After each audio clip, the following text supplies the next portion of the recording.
Surto total. É urgente, é breaking news. O ministro Alexandre de Moraes, mais conhecido como ministro da lacração lá no Supremo Tribunal Federal, ele surtou. Gente, isso é absolutamente surreal. Bora então direto para o primeiro ponto com essa breaking news. Acompanha aí comigo. A carta em si, no que consiste a carta? A gente consegue botar aí na tela, né, Bruno? Eu vou ler aqui a íntegra da carta para vocês, porque é uma porrada. Diz aqui, assunto, repressão transnacional pelo governo do Brasil. Resposta urgente dos Estados Unidos. Prezado senhor secretário, ontem o Paulo Figueiredo, um jornalista investigativo brasileiro, prestou um depoimento convincente e alarmante, muito obrigado, ao Congresso, alegando que o governo do Brasil continua a perseguir e assediar brasileiros dentro dos Estados Unidos. Anexo o testemunho por escrito dele para sua análise.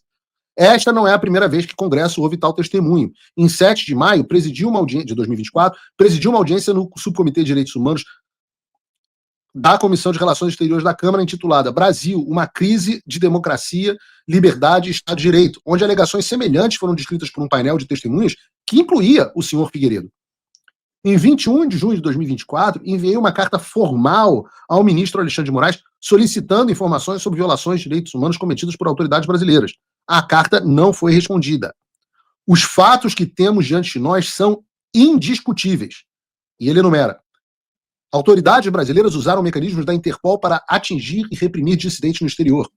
Tentaram contornar os canais formais para pressionar diretamente as autoridades policiais dos Estados Unidos. No meu caso, no caso do Dr. Camarinha, no caso do Felipe Martins.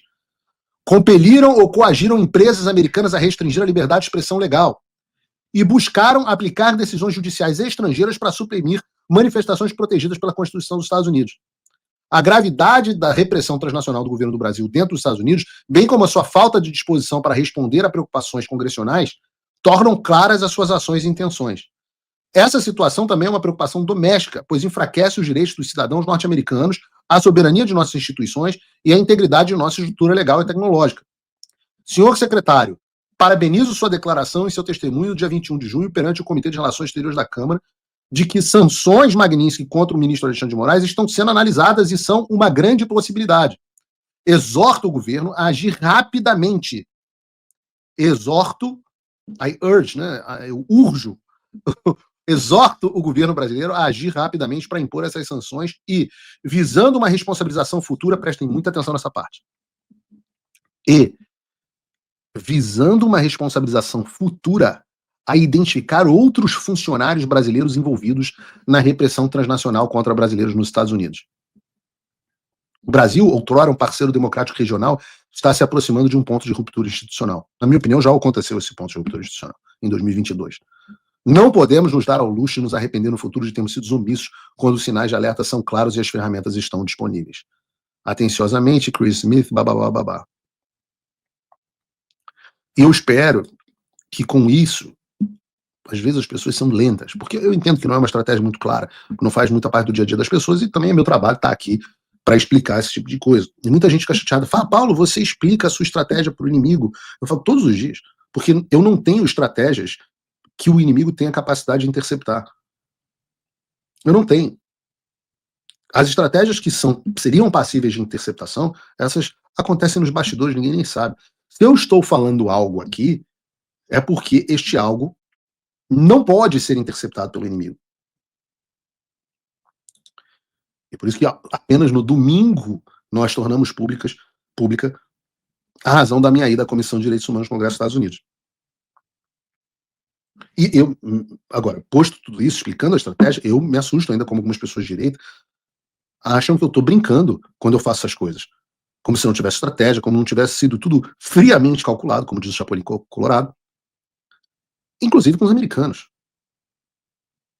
Achar que tem algum jogo aqui que é acidental é uma imbecilidade. Então essa carta escrita pelo deputado Chris Smith, do Partido Republicano, 24 horas depois da audiência, um cara que também é presidente da Comissão de Direitos Humanos Tom Lantos, o Chris Smith é um dos caras com um sujeito maior histórico na área de direitos humanos, é o deputado mais antigo do Congresso dos Estados Unidos, um dos republicanos mais influentes da Casa dos Representantes, com o maior número de projetos de leis aprovados, e líder nessa história de repressão transnacional. Então nessa carta ele não só faz menção a tudo que eu disse, durante a audiência, como ele também faz menção a uma carta enviada ao Alexandre de Moraes em 2024, na qual ele pediu informações, noticiamos aqui, sobre violações de direitos humanos cometidas por autoridades brasileiras, e copiando o presidente da Câmara na época, o presidente do Senado na época, e o presidente do STF, que é o mesmo hoje o ministro Barroso. E essa carta nunca foi respondida por ninguém. E aí, diante disso, ele fala que são os fatos incontestáveis, as coisas que ele lista na carta. E uma vez constatadas essas ilegalidades, o que pede o Chris Smith, e eu vou reler aqui ipsis liter, exorta o governo a agir rapidamente para impor essas sanções ao Alexandre de Moraes e visando uma responsabilização futura a identificar outros funcionários brasileiros envolvidos na repressão transnacional nos Estados Unidos. E não foi só, uma carta quase idêntica foi endereçada ao diretor de política doméstica da Casa Branca, que é o Vince Haley. E eu aviso a vocês, as minhas fontes já me confirmaram que tanto o secretário de Estado Marco Rubio quanto o Vince Haley já receberam as correspondências. Então, volto a dizer, chama atenção, ele pede ao secretário sanções imediatas e também a identificação de outros brasileiros envolvidos. Ou seja, a sanção contra o Alexandre, o pedido é imediato. Mas daqui a pouco tempo, também teremos ações contra os seus cúmplices. Os últimos ministros do STF, Rodrigo Pacheco, Fábio Schor, quem sabe General Tomás. Lembrem-se, eu disse a vocês que foi entregue uma lista. Muita gente, Paulo, mas você está dizendo que os vistos foram cancelados, mas no X, mas não vimos nada sobre vistos cancelados. Eu falo, meu Deus do céu, o governo americano emitiu um comunicado, mudou a sua política de visto para quem praticou a censura. Eu avisei que foi enviada uma lista e o governo americano, para não deixar dúvidas, fez um tweet em português dizendo que os inimigos da liberdade de expressão americanos não seriam esquecidos. Aí eu falo assim, mas Paulo, mas eles não publicaram uma lista dizendo Alexandre de Moraes, fulano de tal, fulano de tal. Eu já expliquei que não vão publicar, pô. Mas aí o sujeito tem que ser meio burro. Tem que ser meio burro. Aí tem que ser meio burro. Como é que a gente vai saber? Ora, os ministros que viviam aqui nos Estados Unidos, nunca mais veio nenhum, tentarem vir. Pode ser que um ou outro, pode ser que o Barroso ainda não tenha tido visto cancelado, vamos ver. Se ele vier, pode perder o visto aqui, pode dar com a cara no aeroporto. O Alexandre nem tenta mais vir. O Alexandre, que adora o Mickey, não sei se o Bruno tem imagens aí, não tem mais visto para os Estados Unidos. E é um mentiroso. Porque ele diz, não, meu visto venceu durante a pandemia e eu nunca renovei. Mentiroso. Fake news, Alexandre. Você estava aqui nos Estados Unidos em 2022. Você estava aqui na época do Perdeu Mané, que visto parou na pandemia. Outro dia, acho que foi a Mônica Bergamo publicou isso. Eu falei, vocês não publicam, vocês não checam o que vocês publicam, não. Esse é o problema de ser blogueiro chantinista. Nunca mais veio aos Estados Unidos. Por que o Alexandre não vem mais aos Estados Unidos? O Flávio Dino também não tenta, diz que o bom é ir para o Maranhão. É verdade, Maranhão, Nova York, ali são as dois grandes polos, né? Aquele eixo Miami, Nova York e Maranhão. Nada contra o Maranhão. Os Lençóis Maranhenses realmente são absolutamente espetaculares. Eu tinha vontade de visitar, nunca fui. Mas, né? Digamos assim, que o número de turistas visitando o Maranhão é bem aquém ao de Miami, por exemplo, ou de Orlando, que é uma das 5 cidades mais visitadas do mundo. Casa do personagem que o Alexandre gostava tanto. Né, Bruno? Bota aí pra gente. Aí. Isso aí você não tem no Lençol Maranhense. Só aqui, cara. Não, pode ir pra Disneyland Paris, por enquanto. Vamos falar sobre isso, por que é por enquanto. Né? Pode ir pra Disneyland Xangai, tem Disneyland em Xangai. Aí, Alexandre, tem Disneyland em Xangai. Vocês que são próximos dos chineses, tem Disneyland em Xangai. Você pode levar a sua orelhinha, pô. Nem tudo está perdido. O deputado Chris Smith, o mais antigo do Congresso americano, acabou de enviar uma carta ao secretário Marco Rubio solicitando a aplicação urgente da Lei Magnitsky. O deputado está alarmado com o último depoimento do Paulo Figueiredo e na carta em que ele mandou ao secretário Marco Rubio, o Chris Smith diz que o Brasil está num ponto próximo de ruptura institucional e que o Brasil outrora era, de fato, um parceiro democrático. Ele ainda lista uma série de perseguições, dentre elas o uso da Interpol para perseguir dissidentes políticos do Alexandre de Moraes. Vale lembrar, Moraes, que sempre tem o respaldo de Lula, que inclusive colocou Itamaraty à disposição do Moraes nesse aparato de perseguição internacional.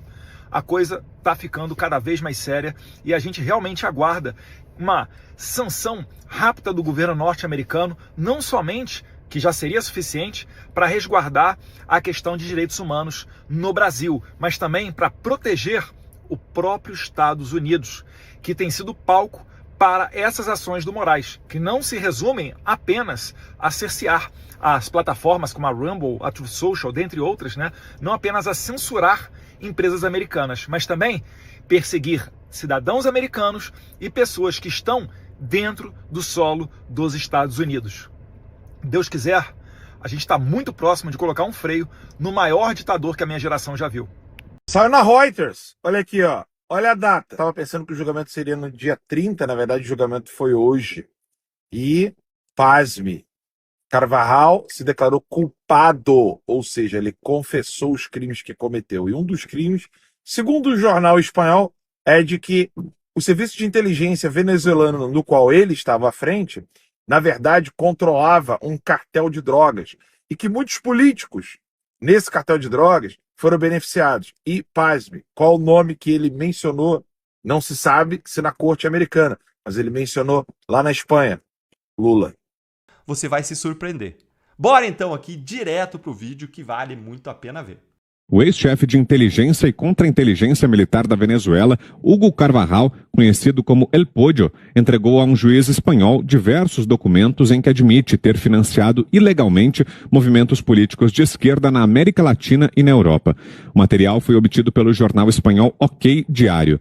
Diz trechos, aspas, em um informe para o Tribunal Central de Instrução número 6 com o título Financiamento Ilegal do Podemos, nome de um partido de esquerda espanhol, Carvajal diz que o governo da Venezuela chegou a financiar Lula da Silva no Brasil. Carvajal ainda precisará provar com documentos as suas acusações, ressalta o periódico. Cris. Então, o jornal está se eximindo de responsabilidade ali, dizendo que ele ainda precisa provar a acusação com documentos. Mas, no início, a notícia vem como este ex-chefe de inteligência e contra-inteligência militar da Venezuela apresentou documentos em que admite que financiou ilegalmente movimentos políticos da esquerda em toda a América Latina e Europa. E depois, lá para frente, dá o título do documento como financiamento ilegal do Podemos, porque está entregando, claro, a autoridades espanholas, e Podemos é um partido de esquerda espanhol, não é o nosso Podemos no Brasil. Então, para mim, já tem documentos na história aí. Claro, a imprensa talvez não tenha tido acesso a todos os documentos e por isso está dizendo que ele vai ter que provar o que faz, o que fala. Mas já está dito ali e é um indício muito grande de financiamento ilegal. Eu queria só lembrar que houve uma CPMI aqui no Brasil para investigar os investimentos via dinheiro do BNDES no exterior, o que é proibido. Banco Nacional de Desenvolvimento Econômico e Social é para investir o nosso dinheiro do contribuinte brasileiro dentro do Brasil e financiou porto em Cuba, financiou metrô em Caracas e muitas outras obras pela África e pela própria América Latina, América do Sul e Central. Então, o que eu fiquei pensando aqui, esse dinheiro que saiu do BNDES, por exemplo, para o metrô de Caracas, e que a gente sabe que não voltou para o Brasil, foi dinheiro emprestado, nunca devolvido, se ele não voltou para o PT, para financiar campanhas do ex-presidente Lula ou da sua sucessora Dilma. São coisas que a gente precisa cobrar da nossa justiça também, da nossa polícia, que seja investigado, porque era dinheiro público que jamais poderia sair do Brasil e voltar para os cofres de um partido.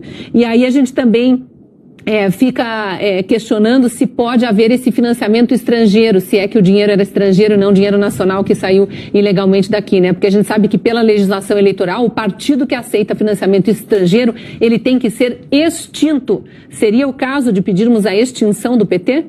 Gente, eu vou mostrar pra você agora esse vídeo pra você acreditar, pra você ver com seus próprios olhos. Acompanha aí comigo. E muito se fala sobre o julgamento do Carvajal, ou do Carvajal, né? Falando para hoje, 23, você tem alguma informação sobre esse julgamento, João? Tenho sim, Pitoli. Na imprensa, quando a gente procura aqui nas redes sociais, a gente não encontra nada da imprensa tradicional falando a respeito disso. A imprensa internacional também não está tratando do tema. O que eu encontrei aqui nas redes sociais foi muita especulação. Mas eu encontrei aqui um site do Organized Crime and Corruption, que é um projeto de repórteres independentes que trabalham de maneira na esfera internacional. E existe uma reportagem que diz o seguinte, está em inglês aqui, eu vou trazer para a nossa audiência.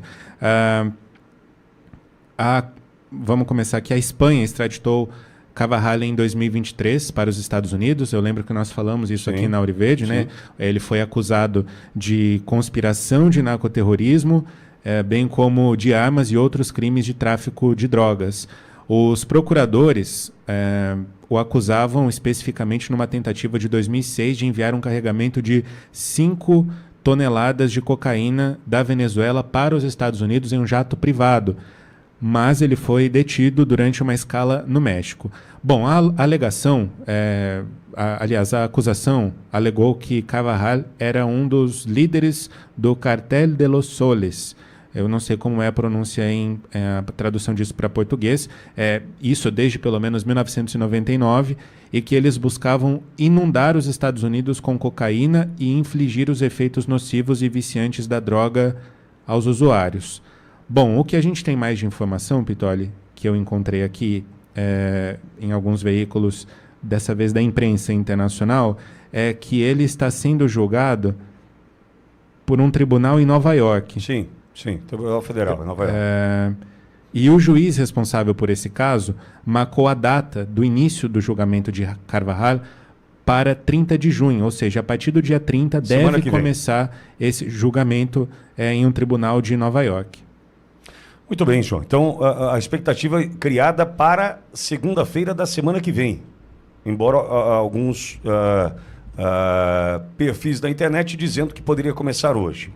Walter, por que a gente precisa olhar para essa história do Carvajal? Como diria o João, sua pronúncia impecável. Eu já vou no Carvajal mesmo e vamos embora. Agradecendo ao João pela orientação, é claro. Walter, nós temos nesse cidadão provavelmente o grande mentor, o articulador ou o pivô da distribuição do recurso do narcotráfico na Venezuela e que, veja, provavelmente, temos que eles gostam de usar, né? Supostamente, deve ter alimentado campanhas eleitorais na América Central, Caribe e América do Sul. E isso poderia impactar diretamente a vida daqueles que compõem organizações como o Foro de São Paulo, FARC, dentre outros. Por quê, Walter? Porque esse dinheiro escorreu para pintar aquela América do Sul, em especial, de vermelho. E a gente sabe disso. E Carvajal vira, né, uma grande caixa preta desse assunto, porque ele sabe quem e quanto recebeu para campanhas eleitorais. Ou seja, dinheiro do narcotráfico alimentando campanhas eleitorais na América do Sul. Será que passou por aqui? Será que receberam dinheiro? Se ele menciona Foro de São Paulo, se em algum momento o Foro de São Paulo é citado, eu só preciso te lembrar que Lula estava na fundação do Foro de São Paulo em 1989, ao lado de ninguém mais, ninguém menos que Fidel Castro. Ou seja, o Carvajal pode ser uma bomba relógio e pode atrapalhar alguns planos dessa turminha da esquerda que também vive do dinheiro do narcotráfico para sustentar suas campanhas eleitorais, Walter. Eu queria sugerir à nossa audiência fantástica, maravilhosa aqui, um vídeo no YouTube. Pesquisem ali o professor Olavo de Carvalho e Herbert, com H, Herbert Marcuse, M-A-R-C-U-S-E, Herbert Marcuse. O Herbert Marcuse é um dos filósofos da escola de Frankfurt. E nesse vídeo do professor Olavo, anotem aí, né, Olavo de Carvalho, Herbert Marcuse, vão lá no YouTube, procurem essa aula. O professor Olavo explica como que o Herbert Marcuse sustentava, lá na década de 30 do século passado, que a questão da droga poderia ser um instrumento da revolução socialista. Né? Como que se poderia corroer os pilares da sociedade opressora, né? Essa sociedade machista, capitalista, burguesa, como que a partir do tráfico de drogas e dos artistas se poderia fazer não mais a revolução do proletariado, como Marx havia proposto, mas um novo tipo de revolução. Então, isso tem receita, Pitoli. Tem receita. Quem é que colocou o Gustavo Petro na presidência da Colômbia? Como é que as Farc se financiaram? Quem recentemente promoveu esse atentado que um candidato à presidência lá... Vocês vejam o seguinte, só sofre atentado o candidato à presidência que seja de direita, ou não alinhado com isso. Então, essa máquina, ela funciona de duas formas. Por um lado, para financiar uma facção política, um lado político, e, por outro lado, para financiar o extermínio dos adversários desse lado político. É muito grave tudo isso. E esse cara é um elemento lá de dentro para mostrar, né, como é que esse negócio está funcionando. É isso. Walter, imagina o estrago que faria se num julgamento como esse a gente passasse a entender o financiamento dessas campanhas. Eu vou me lembrar, não sei se o Edson vai encontrar esse mago chamado Edson Simões, não sei se vai encontrar, mas na campanha de 2022 criaram um site, 13 motivos para voltar com meu ex, né? 13, PT, é claro, era o ex-presidente Lula. E aí, Walter, nós contamos naquele momento, aqui na Auriverde, então Jovem Pan News Bauru, nós contamos que o CNPJ que bancava esses anúncios no Google AdSense, no Google Ads, ou seja, é gravíssimo o que nós estamos tratando aqui, porque é proibido financiamento com recursos internacionais de campanha eleitoral no Brasil. É proibido. Não pode ter recurso internacional bancando campanha eleitoral no Brasil. E naquele momento, no auge da campanha para a presidência da República em 2022, a Auriverde teve acesso à Jovem Pan News Bauru naquele momento. Obrigado, Edson. Tá na tela, Edson. Como é que é? O Edson fala para mim, 13... razões para voltar com o seu ex no dia 30 de outubro. Votar? Ok, ó. 13 razões para você o L é bem pequeno, bem pequenininho, votar com o seu ex. E aí esse banner aparecia em vários sites. Aí, com um anúncio patrocinado. Quando você clicava em cima do banner, você era dirigido para um site que tratava de Lula, tratava dos feitos do governo Lula, enfim. O que acontece, Walter? Quem patrocinava esse banner era uma organização de países, o nome em espanhol, Centro-Américo e Caribe. Era o CNPJ, todos os dados, né? Todos os dados correspondiam a uma empresa, uma organização, digamos assim, de fora do país. Nós fizemos a denúncia naquele momento, os advogados do PL naquele momento, para mim acho que dormiram no ponto, enfim, mas eu me lembro perfeitamente da Carla Zambelli, ela ouviu aqui no meu trabalho essa denúncia, me procurou e disse que os advogados do PL me procurariam para a gente tratar desse tema. Fiz diversas reuniões, né, uma delas bastante longa, porque eu tinha naquele momento todos os dados desse que bancava esse banner que levava para um site, né, com tudo para a eleição de 2022, tudo para o Lula, entretanto dinheiro internacional. Walter, não deu nada, não avançamos, só que tá aí, provas a gente tem de que dinheiro internacional estava patrocinando a campanha do Lula e nada aconteceu. Veja, isso descaradamente, hein? E o Sleeping Giants? O Sleeping Giants. Agora, imagine esse Carvajal dar com a língua dos dentes e dizer que também tinha dinheiro do narcotráfico em campanhas aqui. Porque eu acho que esse cara também tem uma história de um avião que foi cheio de dinheiro para a Argentina. Não teve? Que foram eles que levaram dentro de um jatinho recursos para a campanha? Sim. Então, eles estavam... há uma engrenagem internacional que funciona da seguinte forma. Existem mecanismos que são aparelhos de um sistema.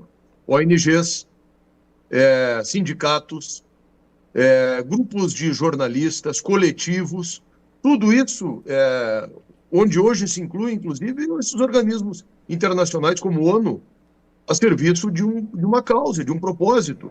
Vocês vejam que isso está articulado internacionalmente, né? Não é à toa que alguém que não está alinhado com isso vai fazer uma palestra ou vai em algum outro lugar aí e imediatamente existem essas mobilizações que estão por dentro das universidades, que se apresentam, que têm braços jurídicos para entrar com representações, para perseguir. Eu mesmo sou vítima disso, estou com os meus direitos políticos cassados numa articulação com essa mesma tecnologia, né? Esse mesmo modus operandi. É assim que eles funcionam, Pitoli. Às vezes é uma ONG, às vezes é um sindicato, faz uma representação, encontra um companheiro lá dentro do aparato judiciário do Brasil ou de qualquer outro lugar, aí esse cara finge que está representando algum interesse público ou alguma legalidade para estar a serviço exatamente desse propósito, e por trás de tudo isso um sistema de financiamento. Vocês vejam que, por exemplo, isso que tu está falando contrasta durante a eleição com algo que aconteceu aqui. Eu estou vendo muita gente aqui do Rio Grande do Sul e do Brasil todo, pessoal participando aqui de Barracão, de Caxias, de Carazinho. Aqui em Porto Alegre, na entrada do túnel da Conceição, um movimento da sociedade civil colocou um outdoor, um desses painéis na fachada na empena cega de um edifício, colocando ali o que o Lula era e o PT eram a favor e o que a direita brasileira, naquele momento representado pela candidatura do Bolsonaro, defendiam e eram a favor. Então falava ali que o Lula tinha relação com ditaduras, que o PT era a favor do aborto. A Justiça Eleitoral mandou tirar, e certamente a punir. Então nós temos visto isso, uma assimetria e a utilização dos instrumentos do Estado para perseguição política. É isso que gera insatisfação, é isso que gera tensão social, é isso que tem feito com que a justiça, que deveria ser equidistante e imparcial, tenha se transformado, infelizmente, a partir do momento que foi tomada, num aparelho gerador de instabilidade e tensão, e que não poderia ser. E a única forma da gente voltar a ter paz no nosso país, para além da anistia, que é absolutamente necessária, é que a justiça seja desaparelhada. Vai acabar essa brincadeirinha de passear na Disney. Vai ter que ir para Havana. Quer curtir férias? Vai para Havana. Né? Vai ser assim agora. Eu tô achando isso lindo e maravilhoso. Imagina o dia que o Washington cavar de fato o que é o Carvajal, né? E quais são as denúncias do Carvajal, porque o Carvajal falou na Espanha, eu fiz até um vídeo sobre isso. O Carvajal falou na Espanha que o Lula foi financiado pelo narcotráfico por meio do Maduro. Ele falou isso, não sou eu que estou falando isso. O Carvajal afirmou isso, né? E falou isso na Espanha. O que ele falou nos Estados Unidos ainda não foi liberado. Eu tô doido para pegar o que ele falou aqui nos Estados Unidos. Porque ele já está preso. Né? Já ele já está preso. Né? Ele já está preso. E então, vai envolver muita gente no Brasil. Vai ser lindo ver Petro, Gustavo Petro, Lula, Maduro, todo mundo ali com categoria de terrorista. Vai ser maravilhoso. Eu tô aqui rezando pro Lula continuar usando como é o nome daquele negócio do árabe lá? Aquele paninho árabe. Kefir? Acho que é. Eu tô doido pra ver o Lula usando aquele... Judeu. Então, eu tô louco pra ver o Lula usando aquela parada ali, falando a La Rua Cuba o tempo todo, e o Lula mandando o Alckmin, porque agora o Alckmin não tem mais com quem sentar, né? Mataram todo mundo. Todo mundo, O Alckmin não tem mais... O pessoal tá até deixando o lugar vazio do lado dele, né? Quando você... Vai aqui, mas do lado dele não sabe que é ficar, não. Arruma outro lugar aí, pelo amor de Deus. Todo mundo tá sentado com outra fileira, não? Mais atrás? Pelo Mossad. Eu tô louco pra ver a Haddad, vai também. Vai o Alckmin, vai o Lula. Eu tô doido pra ver esses caras. Eu tô doido pra ver esses caras gritando a La Rua Cuba, e Hamas, e Hezbollah, viva a Palestina como é que é? Da praia, não? Do mar ao... Do rio ao mar. Do rio ao mar. Eu tô doido pra ver esses caras gritando do rio ao mar. E a Manuela Dávila? E a Manuela Dávila tá estudando aqui. Nos Estados Unidos? Tá estudando nos Estados Unidos. Sabe qual foi a promessa do Marco Rubio? Estão sabendo ou não? A promessa do Marco Rubio é tirar o visto dessa galera. Apoiou Hamas, tá fora. Sim. Kefir. Isso. E o Trump avisou: estudantes estrangeiros com visto de estudante que apoiaram Hamas Vão ter o visto cancelado. Vão ter o visto cancelado. Manuela Dávila não vai mais poder comprar presentinho e roupinha pro filhinho dela aqui. Eu tô doido pra ver. Já mandei pra secretária do Marco Rubio. Tô falando sério, falo aqui ao vivo. Eu já mandei mesmo. Manuela Dávila. Ela é ex-congressista, ex-candidata e tal, não sei o quê. Ela apoia o Hamas. Mandei os links dela apoiando o Hamas. Beijo, Manuela. Ó, É sobrevivente. bom voltar pro Brasil, ela gosta, né? Gosto pra caramba. Aqui é muito chato. Faz o O Pedro L. falou que eu vim para os Estados Unidos é muito chato. Né? Então, O Petro falou isso. Ele gosta melhor. do Panamá. Panamá é melhor para ele, né? Ele Panamá. gosta. Tem Vai coisas. que consegue coisas que ele gosta. Né? Para o que você tá fazendo, que você vai amar esse vídeo. Ele vai trazer um gostinho de justiça, vai aquecer o seu coração. Bora aqui direto pro ponto, pro primeiro ponto. Prestem muita atenção nessa operação Senado, Polícia Federal, STF, Poder Executivo. Isso é de extrema importância, tá? Alcolumbre, você é maluco de achar que não tem ninguém sabendo de nada? No mesmo pé. Vamos lá, produção, vamos mostrar o que é a BIM paralela de fato no Brasil. Esse documento aí, Lacombe e Max, é um documento de 1981. Ou seja, tá. Então, esse documento aí é um documento confidencial, óbvio, né? Liberado recentemente para mim, e eu pude publicar isso no X. Esse documento mostra o tio do Alcolumbre envolvido com garimpo ilegal, ouro, venda de ouro, venda de metais, tudo isso de forma absolutamente criminosa no Amapá. Então, a partir disso aí, o que eu fiz? Eu falei, opa, então agora nós vamos usar toda a nossa equipe, todas as nossas forças para mostrar como é que essa família chegou a ter tanto poder naquele estado. Né? E aí agora sim, pode voltar lá pro tweet, produção, porque aí agora eu consigo... Isso. Aí eu escrevi assim, ó, o Davi Alcolumbre acha que o Washington, D.C. não sabe como funciona a operação dos terroristas e narcotraficantes em relação ao garimpo ilegal. Ele acha que a Lei Magnitsky é pesada. Na verdade, eu questionei, né? Ele acha que a Lei Magnitsky é pesada? Agora sim, consigo ler aqui, obrigado. Creio que ele não saiba o que são as sanções relacionadas a quem está ligado ao terrorismo. Magnitsky é fichinha. Porque o que acontece? Vai para a parte de baixo ali, produção, enquanto eu vou fazendo uns comentários aqui. O que acontece? O Alcolumbre acha mesmo que ele vai ficar ileso de tudo o que está vindo pro lado de Alexandre de Moraes, Fábio Shor e companhia. Será? Não. Ele não vai ficar ileso por um simples motivo. Ele é quem está segurando tanto a anistia quanto o impeachment do Alexandre de Moraes. É ele quem está segurando. Então ele é quem está inviabilizando as duas únicas vias possíveis para o Brasil ainda conseguir ser chamado de um país, um Estado de Direito. Né? Termo, né? O Estado de Direito é um termo do final do século XIX, surgiu na Alemanha, e a partir de então todo mundo gosta de arrotar Estado de Direito. Estado de Direito. Ou seja, que aqui em inglês eles chamam de Rule of Law. Eu gosto desse termo em inglês porque ele demonstra duas coisas, né, Max? Primeiro que usar a palavra Estado em inglês, ninguém vai entender. Você fala assim, Estado de Direito, o americano nunca vai entender, por um simples motivo.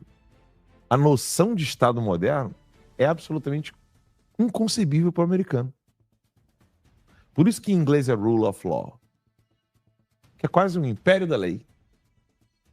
Né? Traduzindo assim, né? É o império da lei. Rule of Law. Rule é você tá ali regendo, né, algo. Mas aqui eu estou falando império da lei. E o Estado de Direito seria o império da lei. Só que no Brasil tudo é manipulado e o Alcolumbre acha que vai ficar fora dessa. Aí clica ali Deixa eu ver aqui, produção. Clica ali no documento agora. Agora vamos ao documento para a gente poder entender quem é a família Alcolumbre. Não, aí no caso, produção, volta ali rapidinho, desculpa. Vou ajudar aqui a turma. Clica, sobe ali um pouquinho. Sobe ali um pouquinho. Não, sobe, tá descendo. Aí, clica aí. Clica nesse texto de baixo aí. Isso, agora sim. O documento de 1981 revela que membros da família de Davi Alcolumbre já eram citados em relatórios de contrabando de ouro durante o regime militar o que, embora não envolva diretamente Davi, à época, né? Tinha 4 aninhos, lança luz sobre o contexto familiar e econômico que sustentou o crescimento político de Alcolumbre. Vai descendo aí, produção. Agora vocês vão entender como é que funciona o jogo de poder da família Alcolumbre. Pode descer. Pode descendo. Obrigado. O irmão de Davi Alcolumbre, Josiel Alcolumbre, esteve envolvido em escândalos e alvo de investigações por corrupção, fraude em licitações e desvio de recursos públicos no estado do Amapá. Alguns dos casos, clica ali em Show More, ali. Alguns dos casos vocês vão lembrar, o Máximo mesmo talvez vai lembrar, na época da Covid, as licitações, mas tem coisas piores. Então o que a gente tem ali? Desvio de mais de 1,4 milhão em recursos públicos na área da saúde durante a pandemia de coronavírus. Detalhe, Davi Alcolumbre era quem estava tacando fogo para a CPMI. Era CPI, né? Não era CPMI, não era mista. Era do Senado, foi no Senado. CPI da Covid. Saiu alguma coisa com relação ao irmão dele? Não, mas a gente vai explicar por quê. A PF identificou que empresas ligadas a Josiel, irmão de Alcolumbre, foram beneficiadas em contratos, direcionamentos com indícios de fraude em licitação, lavagem de dinheiro e organização criminosa. Pode ir descendo, produção. Obrigado. Aí, o Josiel é o daquele do aeroporto ou aquele aeroporto é outro? É o do aeroporto. Ah, é do aeroporto. O próprio. Como se não bastasse, tem um lance do aeroporto ainda que a gente vai chegar lá. A PF, então, apontou esquemas de falsificação de laudos de contaminação por mercúrio em garimpo ilegais na região norte, envolvendo empresas próximas a políticos locais, inclusive a família de Alcolumbre. Essa foi a Operação Minamata em 2021. Imagina se fosse andando em jet ski pé de baleia. Aí é cadeia, né? Aí é cadeia, porque contaminação de mercúrio não dá... É falar P nenhuma, né? Leite de janja, né? Vou falar assim. Não dá leite de janja nenhum. Aí, Meu Deus do céu. Mas olha aí. Olha o que acontece no Brasil. Em 2020, a revista Cruzoé publicou reportagens com documentos apontando que Davi Alcolumbre atuou diretamente junto ao governo federal e ao STF. Eu quero que vocês prestem muita atenção nessa operação Senado, Polícia Federal, STF, Poder Executivo. Isso é de extrema importância, tá? Para blindar o irmão durante a investigação. O Ministério Público Federal no Amapá pediu a abertura de ações civis públicas por improbidade administrativa contra Josiel. Há bloqueios de bens já autorizados pela Justiça relacionados aos esquemas. Prestem muita atenção nessa coisa de ficar blindando, né, e criando alvos, porque eu vou mostrar para vocês como é que funciona essa operação e o que de fato vem a ser a ABIN paralela no Brasil. Próximo, por favor, produção. Agora é que o pau tora. Olha isso aqui. Narcotráfico e garimpo ilegal. Investigações a partir de 2018 e 2020. Quem que foi eleito no final de 2018? Bolsonaro. Obrigado. Demonstraram que rotas de narcotráfico na região norte, especialmente entre Amapá, Guiana Francesa e Venezuela, utilizavam pistas clandestinas e pequenos aeroportos privados. Vamos lá. O que o Trump... A gente já volta aqui já, tá, produção? Não sai dessa tela aí, não. Coloca a tela aqui em mim rapidinho. Eu quero fazer uma pergunta para o nosso público. O que o almirante... Era almirante? Da Marinha? O Garnier? Não, do Exército Americano, das Forças Armadas Americanas. Era, almirante. O que o almirante da Marinha foi fazer no norte do Brasil? Alguém lembra? Visitar a Tríplice Fronteira. Esse que foi proibido de ir ao Acre. Isso. Como é o nome dele? Era Hosley, né? Ele foi proibido de ir ao Acre, lembra? Foi a Tríplice Fronteira do Acre. Pois bem, Alcolumbre, você é maluco de achar que não tem ninguém sabendo de nada? O Marcos tá quase morrendo de rir ali. Ele acha que ninguém sabe de porra nenhuma, Marcos. Ele acha que os Estados Unidos é que nem o Brasil, né? Alvin Hosley. Alvin Halsey, almirante 4 estrelas da Marinha dos Estados Unidos, atualmente comandante do Comando Sul dos Estados Unidos, SOUTHCOM, desde novembro de 2024. E ele queria visitar onde? Alvin Halsey. A Tríplice Fronteira ali no Acre. No Acre. do lado de cá, né? Uhum. E aí, olha só isso aqui. Falando que do lado oeste do Brasil, no noroeste do Brasil. E agora, o lado de cá, olha isso aqui. Bota a tela inteira esse tweet aí, produção. Porque isso aqui é de extrema importância. Então, na época ali de Bolsonaro, a PF tava assim, ó. Meu irmão, vamos pegar todos os narcotraficantes que estão ali, ó. Venezuela, Amapá, terra do Alcolumbre, né? E Guiana Francesa. Então, a Polícia Federal interceptou voos ilegais que pousaram ou decolaram da pista associada à família Alcolumbre, transportando pasta base de cocaína, minério contrabandeado, ouro e tântalo. É fácil de encontrar tântalo, Max? Não. Hã?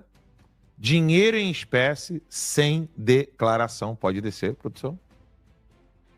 E o dossiê é completo, com detalhes sobre a família Alcolumbre, estará em breve na revista Timeline.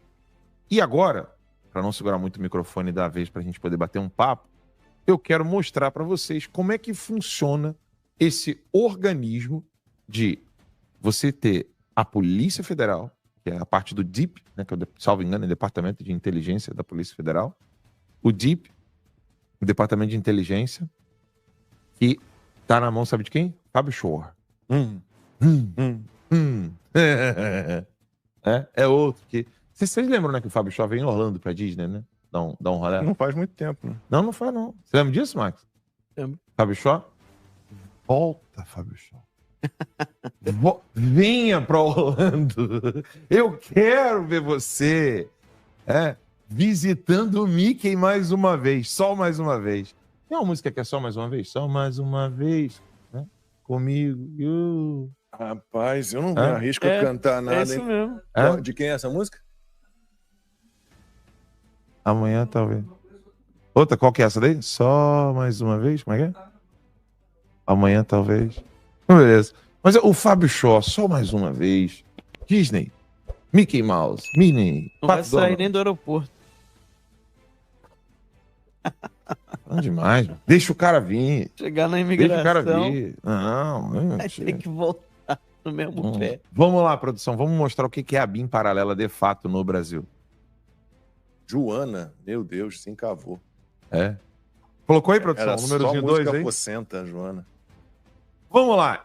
Então agora vamos entender, de fato, o que é a BIM paralela no Brasil. A República dos Dossiês, tá? Enquanto o país assiste inerte a escândalos que surgem e desaparecem como marés, nos bastidores do poder corre um fluxo contínuo de informações enterradas. Dossiês, relatórios, interceptações, delações, provas, dormindo em gavetas ou esperando a hora certa para despertar. A capital da República transformou o acervo de malfeitos em moeda de troca. O que é isso? É o compromato. Eu me lembro do professor Olavo dizer que o Dirceu ele andava em Brasília, ou anda ainda, com um bloquinho de papel com todos os podres de todos os políticos. E aí, toda vez que ele ia para um encontro com o cara, ele chegava, antes de dar oi, antes de dar bom dia, antes de qualquer coisa, ele virava e falava assim, você estava no hotel tal, com a pessoa tal, no lugar tal, ou você tem a empresa tal. Ou... Ele já chegava, tudo bom? Bom dia. Meu nome é José Dirceu. Isso é gente finíssima. Não, e agente secreto do partido do Exército Cubano, que tá aí, ó, livre, leve e solto no Brasil. Agente, ele é, se eu não me engano, ele é coronel? Não sei. Mas ele é... Eu sei que ele foi treinado pela guerrilha cubana, Não, mas ele é formalmente... Augusto Nunes disse que ele não sabe pegar na arma. É mesmo? Diz o Augusto. Provavelmente não.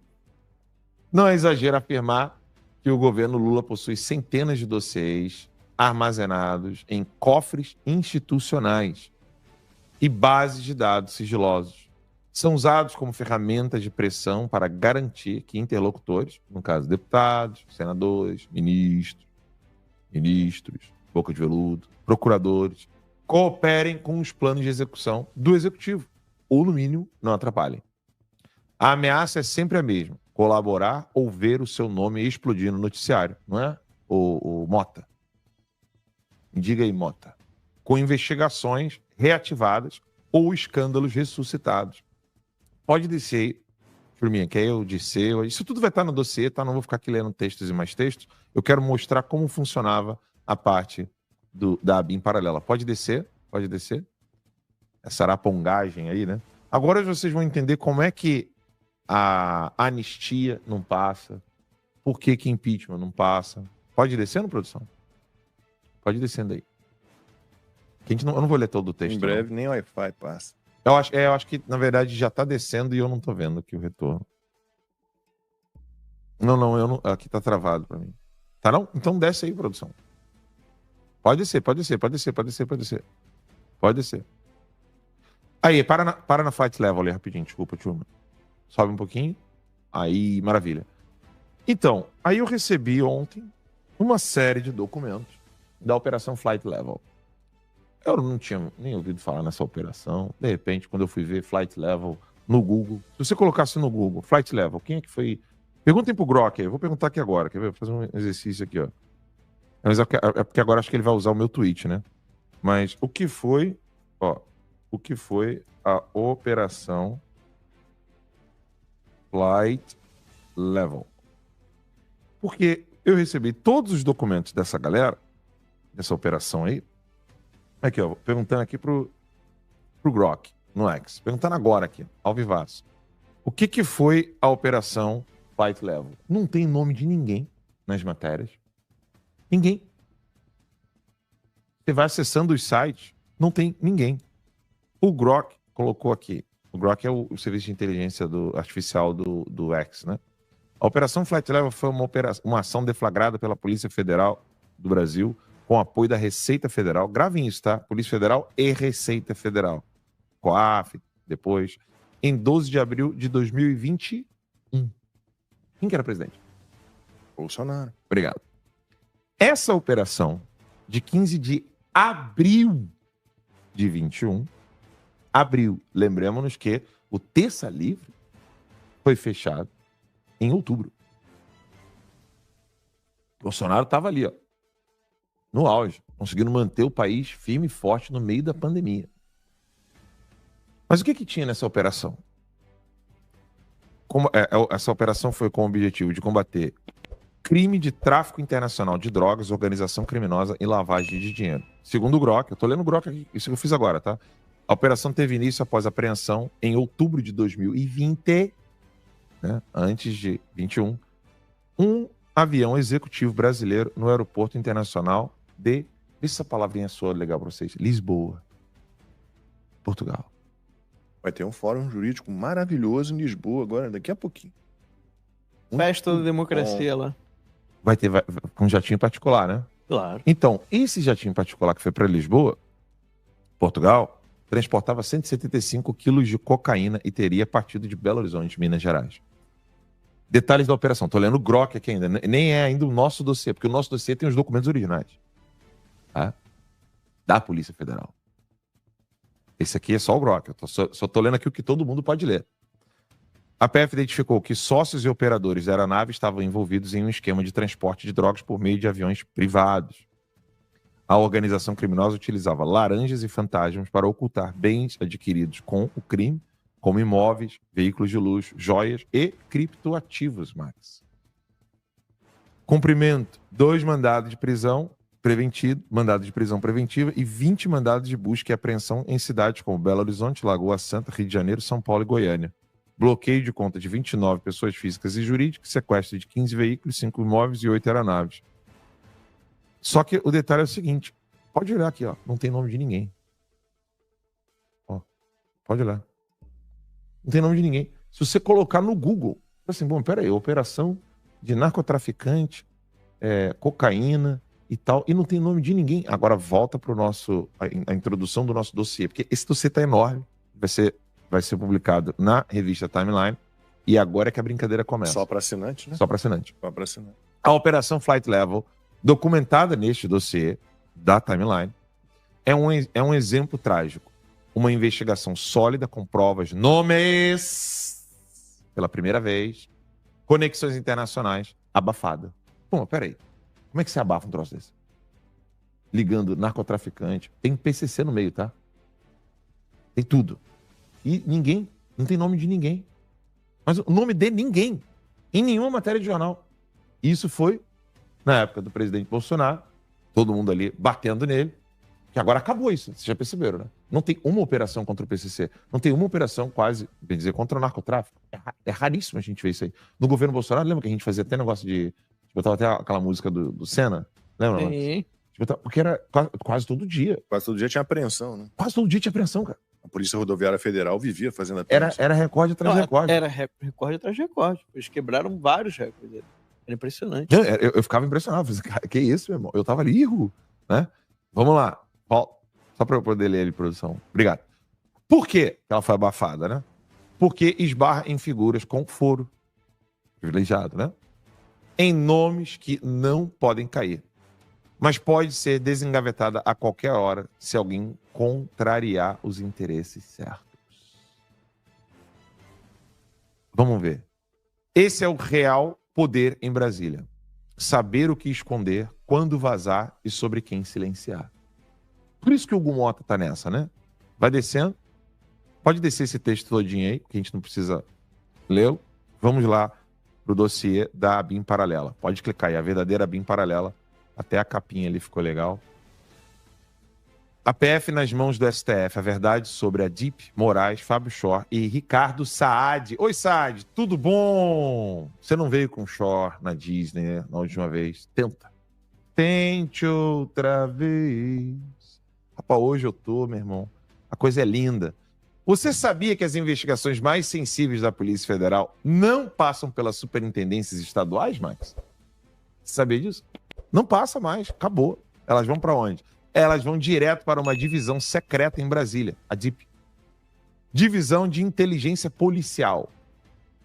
E só quem manda ali é o STF. Vai descendo aí, turminha. Produção, pode ir para a parte 2. Grave esse nome da DIP, tá? 2. Toda vez que Alexandre de Moraes quer abrir um inquérito sigiloso, não é a Polícia Federal do seu estado que age. Então, por exemplo, se tem um narcotraficante do Amapá, não é a PF do Amapá que vai atuar, não, filhão. Se tem um narcotraficante em São Paulo, não é a superintendência da PF de São Paulo que vai atuar, não. Vai tudo pro colo do Alexandre de Moraes. Como? Ele ordena diretamente a esse Departamento de Inteligência Policial da Polícia Federal, DIP, lá em Brasília, que cumpre suas demandas fora dos canais convencionais entre a Suprema Corte e a Polícia Federal. E há um nome-chave nessa engrenagem. Fábio Shor, o homem que não pode mais pisar nos Estados Unidos da América. E que veio à Disney na última vez. Eu quero ver se ele vai ter culhão para visitar de novo. O homem que prendeu o Felipe Martins mandou. Foi ele. Quero ver ter culhão para visitar os Estados Unidos. Fábio Shor, delegado da Polícia Federal, é o homem de confiança de Alexandre de Moraes dentro da DIP. Ele aparece em vários procedimentos como executor direto das ordens do ministro. Inclusive, ações de censura, prisões políticas, inquéritos secretos. Outro personagem, né, que estava caladinho, ninguém falava dele, é o Ricardo Saad, que a gente precisa saber quem ele é, porque ele foi exonerado por Bolsonaro exatamente na época daquelas investigações do narcotráfico que eu estava lendo antes. Esse cara foi exonerado por Bolsonaro. E quem é que traz o Ricardo Saad de volta? Não, vem cá, meu amor. Vem cuidar do COAF, para você poder cuidar de todas as transações bancárias de qualquer pessoa. Vamos lá. Exonerado por Bolsonaro. Só não, peraí, ali em cima ali. Saad era justamente o chefe do DIP, que hoje está na mão do Shor. Durante o início da gestão de Moraes no STF. Hoje, recompensado, é presidente do COAF. Sim, o ex-chefe de inteligência da polícia, tá? Que recebia ordens diretas do STF, agora preside o órgão que rastreia movimentações financeiras em todo o território nacional. É coincidência? Diz pra mim se é coincidência. O COAF, Conselho de Controle de Atividades Financeiras, é quem produz os famosos relatórios de inteligência financeira, os RIFs, né? Como os usados para quebrar sigilo bancário de investigados sem ordem judicial clara. Na prática, aqui nós temos a verdadeira BIM paralela. Na prática, Moraes manda pro DIP, Shore executa, Saad coleta, agora via COAF, a Polícia Federal, não, desculpa, a Polícia que não é federal, a Polícia Suprema, atua fora dos mecanismos republicanos e abafa o que quer e ataca quem quer. Faz a devassa na conta de qualquer pessoa ou simplesmente não fala nem o nome dessas pessoas nos jornais.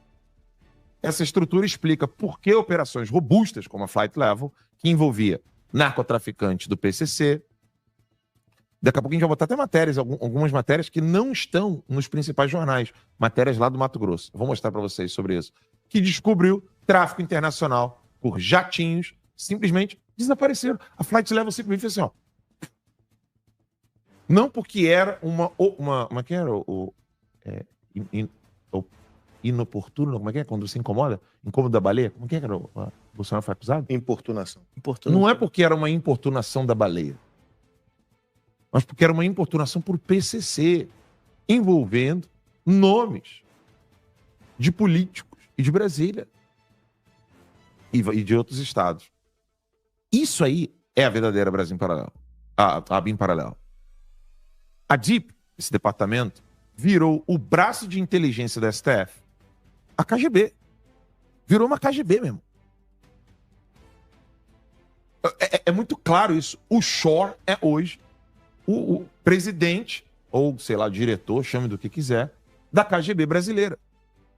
E se ninguém investigar esse círculo de poder, a justiça vai seguir sendo usada como arma seletiva e não como instrumento de verdade. Enfim, essa era a minha participação no início do programa de hoje, para trazer para vocês isso aí. Se a produção quiser colocar aquelas matérias de jornal, matérias de jornais envolvendo os nomes, porque quando você vai no G1, quando você vai no Estadão, quando você vai na Folha, procurar o nome dos envolvidos, você não acha. De repente eu achei um jornal local no Mato Grosso. A produção, na verdade, que achou, não foi nem eu, né? A produção lembra disso aí. Achou uma matéria lá com o nome de uma mulher. Quer ver o nome dela? Deixa eu pegar aqui. Deixa eu ver aqui. Deixa eu pegar o nosso grupo aqui, ver se a produção coloca rápido. Era isso aí, a namorada e lobista de Mato Grosso, que se uniu ao PCC para enviar drogas à Europa. Você vê, tem matérias locais falando. É a Nelma Kodama, pô. É? Conhecidíssima. Conhecidíssima. Ela estava nessa operação. Também. Da Flight Level. Tudo envolvendo PCC e políticos. E não dá nada pra ninguém, né? Ela não era ligada ao Alberto Youssef também? Porque eu me lembro dela aqui, cara. Não Será? ligada à Lava Não Jato. tem 14 anos de prisão nesse Não caso. tem 14 anos de prisão nesse caso, nada. Colônia agrícola. Nada. Regime fechado. Uh-uh. Impressionante, cara.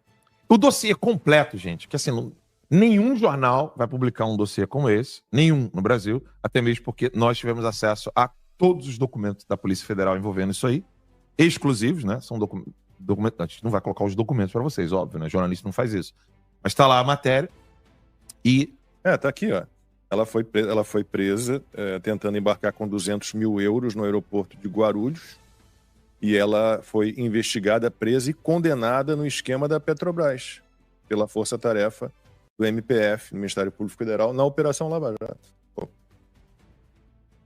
Toda essa galera foi abafada. Tá tudo ligado, né? Lava Jato. Meu Deus do céu, cara. Impressionante. País é uma vergonha. Agora, existe a BIM paralela? Claro que existe. Ela era amante do Youssef, que a Fernanda Carelli lembrando. Ela tinha esse esquema. Ela era ligada mesmo, literalmente. Em espanhol, né? Exatamente. Eles se conheciam biblicamente falando.